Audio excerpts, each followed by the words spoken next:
Want to bring in Walker Lawson in our 3 to 4 o'clock hour. I'm Colin Mayfield. Walker, you were reporting on some of the weather preparedness, I guess, pieces that the high country is getting ready for. What did leaders up there tell you?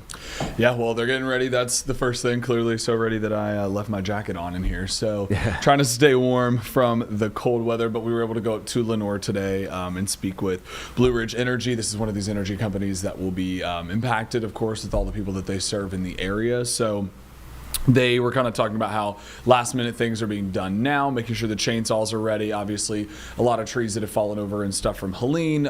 There's still a lot of weaker trees and limbs up there. So with the heavier wet snow that you could be seeing mixing in with that sleet, freezing rain, all the wintry precipitation that we're looking at, potential for the mountains. So making sure their crews are ready. But again, most people already know this, but trying to stay off the roadways. The system is, of course, going to move out of the area by early afternoon. But if people can avoid being on the roadways in the morning tomorrow, that is the best bet. Of course, we're going to see a lot of precipitation overnight, thankfully. So this will be a good thing. But leaders, again, urging people to stay off the roads. Now, as for DOT and crews, they have treated the roadways. So all your primary roads have been treated, and you will see them out frequently. So some of the counties, it's interesting, they said that some counties have at least a dozen people working. Some of them will have 40 to 45 different trucks. So it's really stationed out based on who's expecting more of that weather.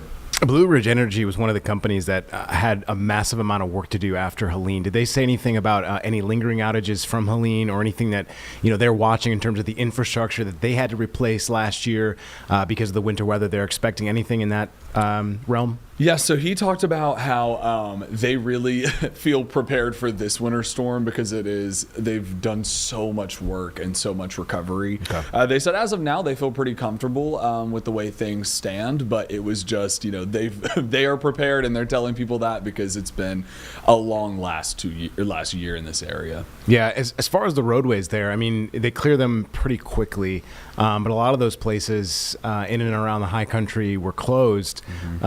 Because of Helene as well, infrastructure issues. So I'm sure that that's something that they obviously have been watching. But, there's a lot of areas that I think folks should definitely be leery around if they are going to be up in the high country over the next couple of days. And really, Spencer, North Carolina, there's another, the Tweetsie Railroad. They're all doing these Christmas events.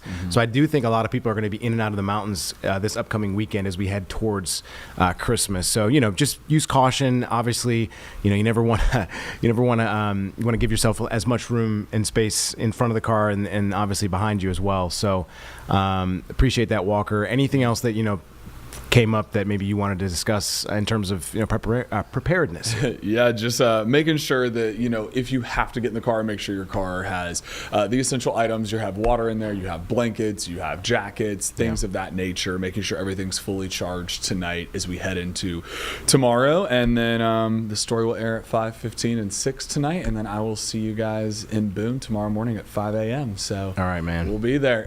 Sounds good. Well, I hope at least it snows so that you're there for a good reason and able to rain. Yeah, exactly, and report on something that's a little bit more fun than just seeing freezing rain. But we appreciate that. Obviously, gonna obviously create an impact for folks that are headed out tomorrow and throughout the weekend. So Walker Lawson, thank you so much. We'll wait for your story tonight at 5:15.